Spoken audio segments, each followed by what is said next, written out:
भगवान श्री कृष्ण ने गरुड़ पुराण में गरुड़ जी को बताया था कि किसी भी इंसान को मृत व्यक्ति की ये 3 चीजें कभी अपने पास नहीं रखनी चाहिए, और मृत व्यक्ति की ऐसी चीजों के बारे में भी बताया था जिन्हें जीवित व्यक्ति को कभी इस्तेमाल नहीं करना चाहिए। लेकिन कौन सी है वो 3 चीज, चलिए जानते हैं इस वीडियो में। लेकिन दोस्तों, वीडियो स्टार्ट करने से पहले कमेंट में जय श्री कृष्ण जरूर लिखें और वीडियो को शेयर करना न भूलें और वीडियो को अंत तक जरूर देखें। दोस्तों, भगवान श्री कृष्ण कहते हैं कि प्रकृति का यह नियम है कि जिसका भी जन्म हुआ है उसकी मृत्यु निश्चित है। मृत्यु ऐसा सत्य है जिसे कोई भी नकार नहीं सकता है। मृत्यु निकट आने पर मनुष्य को अपने शरीर का त्याग अवश्य ही करना पड़ता है, और शरीर के साथ वह व्यक्ति सभी भौतिक वस्तुओं का भी त्याग कर देता है। अर्थात मनुष्य मृत्यु के पश्चात इस मृत्युलोक की कोई भी वस्तु अपने साथ लेकर नहीं जा सकता। उसके साथ केवल उसके पाप और पुण्य ही जाते हैं। यदि किसी मनुष्य ने अपने जीवन काल में पाप से अधिक पुण्य किए तो उसे मृत्यु के समय कोई कष्ट नहीं होता है और उसके प्राण सहज गति से निकलते हैं। लेकिन जिस व्यक्ति ने जीवन भर पाप किए हो उसकी मृत्यु बहुत दर्दनाक होती है। उसे मृत्यु के समय बहुत पीड़ा सहन करनी पड़ती है। यमराज के दूत उस पर बिल्कुल भी दया नहीं दिखाते हैं और उसे अपने पाश में बांधकर खींचते हुए यमलोक ले जाते हैं। यमलोक जाने के मार्ग पर उस पापी व्यक्ति को बहुत दुख होता है। वह हाहाकार करता हुआ नरक के मार्ग पर चलता है, लेकिन यम के दूतों को उस पर दया नहीं आती है और वे उसे और पीड़ा देते हैं। श्री कृष्ण कहते हैं कि आत्मा का इस संसार में कुछ भी अपना नहीं है। आत्मा अमर है, उसका कभी अंत नहीं होता है। वह अपने कर्मों के अनुसार बार बार जन्म लेती है। मनुष्य का शरीर भी उसका अपना नहीं है, वह भी उसे कुछ ही समय के लिए ईश्वर द्वारा प्राप्त हुआ है, जो एक दिन 5 तत्वों में विलीन हो जाएगा। किंतु फिर भी मनुष्य इस संसार में जन्म लेकर कई भौतिक सुखों के मोह में पड़ जाता है। मृत्यु के बाद भी उसका उन वस्तुओं के प्रति मोह नहीं छूटता है। श्री कृष्ण कहते हैं कि जब तक मनुष्य सांसारिक वस्तुओं का मोह त्याग करके संपूर्ण रूप से ईश्वर को अपना नहीं लेता, तब तक वह अलग अलग योनियों में जन्म लेकर पृथ्वी लोक पर ही भटकता रहता है। कभी कभी ये मोह इतना अधिक होता है कि वह मृत्यु के बाद भी इसी पृथ्वी लोक पर भ्रमण करता है, अर्थात वह प्रेत योनि धारण करता है। श्री कृष्ण कहते हैं कि यदि किसी मनुष्य की अकाल मृत्यु हो जाती है तो वह भी प्रेत योनि में चला जाता है, और प्रेत योनि में वह अपने ही परिवार के लोगों को दुख देने लगता है। कई बार हम अपने मृत परिजनों की वस्तुओं को उनकी याद में अपने पास रख लेते हैं या उनकी वस्तुओं का उपयोग भी करने लगते हैं।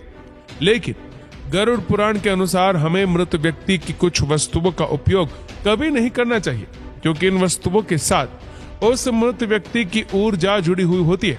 उस मृत व्यक्ति का उन वस्तुओं के प्रति मोह बहुत अधिक होने के कारण वह मृत्यु के बाद भी उन वस्तुओं से जुड़ा रहता है, और यदि कोई इन वस्तुओं का प्रयोग करता है तो उसे कई परेशानियों का सामना करना पड़ता है।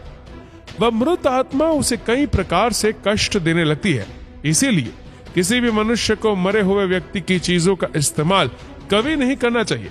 चाहे तो आप उन वस्तुओं को संभाल कर अपने घर में रख सकते हैं अथवा उन चीजों को नदी के जल में प्रवाहित कर सकते हैं, लेकिन भूल से भी उसकी वस्तुओं का इस्तेमाल नहीं करना चाहिए। उस मृत आत्मा की शांति के लिए आप उस व्यक्ति की प्रिय वस्तुओं का दान करते हैं तो ये बहुत ही शुभ होता है। गरुड़ पुराण में मृत व्यक्ति की ऐसी 3 चीजें बताई गई है जिनका कभी भी इस्तेमाल नहीं करना चाहिए, अन्यथा मृत व्यक्ति की आत्मा पृथ्वी लोक पर ही भटकती रहेगी और उसे कभी मोक्ष की प्राप्ति नहीं होगी अथवा उसे दूसरा शरीर भी कभी प्राप्त नहीं होगा। ऐसी आत्मा आपको भी अनेक प्रकार के कष्ट देती है। श्री कृष्ण कहते हैं, जब किसी की मृत्यु के बाद उस व्यक्ति को अगर प्रेत योनि मिलती है तो वह अपने ही परिवार को दुख देता है, इसीलिए उसकी वस्तुओं का उपयोग कभी नहीं करना चाहिए। तो चलिए जान लेते हैं उन 3 वस्तुओं के बारे में जो मृत व्यक्ति की कभी भी इस्तेमाल नहीं करनी चाहिए। सबसे पहले जानते हैं घर में मृत व्यक्ति की तस्वीर कहां पर लगानी चाहिए। शास्त्रों के अनुसार प्रत्येक मनुष्य को अपने घर में पूर्वजों की तस्वीरें अथवा चित्र अवश्य लगाने चाहिए। इसे बहुत ही शुभ माना गया है। अपने मृत परिजन का चित्र बनाते समय इस बात का ध्यान रखें कि उनका चित्र अथवा तस्वीर दुखी अथवा क्रोधी अवस्था में ना हो। आपके पूर्वज चित्र में प्रसन्न दिखाई देने चाहिए। जब भी हम उनके चित्र के दर्शन करें तो हमारे मन में उनके प्रति श्रद्धा तथा प्रेम का भाव प्रकट हो। यदि पूर्वजों का चित्र क्रोधी अवस्था में हो तो ये मन में भय की स्थिति निर्माण करता है।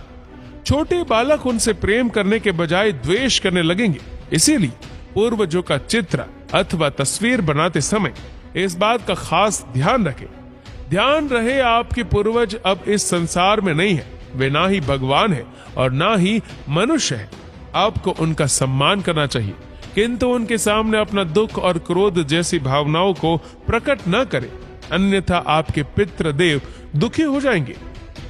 पितृपक्ष के दिनों के अलावा अन्य दिनों में उनका आवाहन अथवा उनकी पूजा नहीं करनी चाहिए।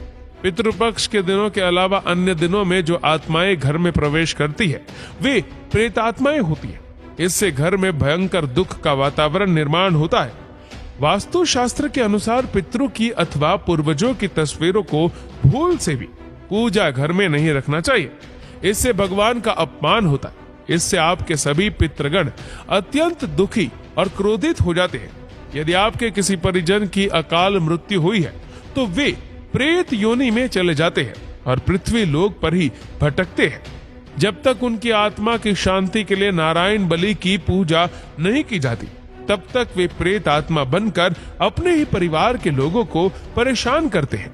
ऐसे में आपको उनकी तस्वीरें घर में नहीं लगानी चाहिए और पितृपक्ष में उनका श्राद्ध भी नहीं करना चाहिए। पितरों की तस्वीरें सदैव ही उत्तर दिशा की दीवार पर लगानी चाहिए ताकि उनका मुख दक्षिण दिशा की तरफ होना चाहिए। इसके अलावा अन्य किसी भी दिशा में पितरों की तस्वीरें लगाना अशुभ माना गया है। खासकर ईशान कोण में पितरों की तस्वीरें भूल से भी नहीं लगानी चाहिए। पितृपक्ष में भी पितरों के लिए किए जाने वाले सभी कार्य दक्षिण दिशा की तरफ मुख करके करने चाहिए। ध्यान रहे, मृत व्यक्ति के साथ कभी भी जीवित व्यक्ति की तस्वीरें नहीं लगानी चाहिए। साथ ही शयन कक्ष में और रसोई घर में पितरों की तस्वीरें ना लगाएं। आइए अब जानते हैं मृत व्यक्ति की कौन सी चीजों का उपयोग नहीं करना चाहिए।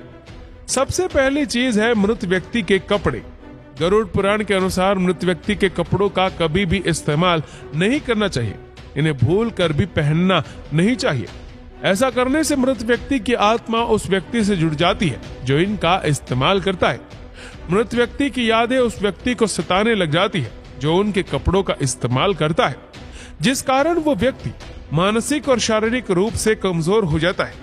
उस व्यक्ति को अपने मृत परिजन की ऊर्जा का एहसास भी होने लगता है। इसलिए मृत व्यक्ति के कपड़े कभी भी नहीं पहनने चाहिए। मृत व्यक्ति के कपड़े हमेशा दान कर देने चाहिए, जिससे उसकी आत्मा को शांति प्राप्त हो जाती है। दूसरी चीज है मृत व्यक्ति के गहने। गरुड़ पुराण में कहा गया है कि मृत व्यक्ति के गहने भी उसके कपड़ों की तरह ही उसकी ऊर्जा के स्रोत होते हैं। मृत व्यक्ति का अपने गहनों से लगाव कपड़ों से भी कई गुना ज्यादा होता है, क्योंकि प्रत्येक व्यक्ति गहने खुद को सुंदर प्रतीत करने के लिए पहनता है। लेकिन जब व्यक्ति की मृत्यु हो जाती है और उसके गहने कोई दूसरा व्यक्ति पहन लेता है, तब मृत व्यक्ति की आत्मा असहज महसूस करने लगती है। वह आत्मा उस व्यक्ति को परेशान करने लग जाती है। आत्मा मोक्ष की राह पर न जाकर इसी मृत्यु लोक में अपने ही परिजनों को ही परेशान करने लग जाती है। इसलिए मृत व्यक्ति के गहनों का कभी भी इस्तेमाल नहीं करना चाहिए। व्यक्ति की मृत्यु के बाद उसके गहनों को गलाकर अन्य आभूषण करवा लेने चाहिए, अन्यथा उन्हें मंदिर में दान कर देना चाहिए। तीसरी चीज है मृत व्यक्ति की घड़ी। कपड़ों और गहनों की तरह घड़ी भी एक मृत व्यक्ति की प्रमुख ऊर्जा स्रोत होती है। गरुड़ पुराण में घड़ी के बारे में नहीं कहा गया है, लेकिन अनेकों ज्योतिष शास्त्र ये बताते हैं कि मृत व्यक्ति की घड़ी भी उससे जुड़ाव का कार्य करती है, क्योंकि घड़ी उस व्यक्ति से जीवन भर जुड़ी रहती है और उसके समय का निर्धारण करती है। इसलिए उस व्यक्ति की मृत्यु के पश्चात उसके समय का भी अंत हो जाता है, जिस कारण उस व्यक्ति की घड़ी का कभी भी इस्तेमाल नहीं करना चाहिए। ऐसी मृत व्यक्ति की घड़ी को हमेशा दान ही करना उत्तम माना जाता है। तो दोस्तों, उम्मीद है आपको ये जानकारी अच्छी लगी होगी। कमेंट में जय पितृदेव और जय श्री कृष्ण अवश्य लिखे, और वीडियो अच्छा लगा हो तो इस वीडियो को लाइक करेगा, शेयर करेगा ज्यादा से ज्यादा लोगों तक, और ऐसे ही और भी स्पिरिचुअल वीडियोस के लिए सब्सक्राइब करें हमारे यूट्यूब चैनल को, जिसकी लिंक हमने नीचे कमेंट सेक्शन में दे रखी है, और साथ में बेल आइकन भी दबाएं ताकि हमारे हर लेटेस्ट वीडियो की अपडेट्स आपको मिलती रहेगी सबसे पहले। और हमारे फेसबुक पेज को फॉलो करना मत भूलना। धन्यवाद।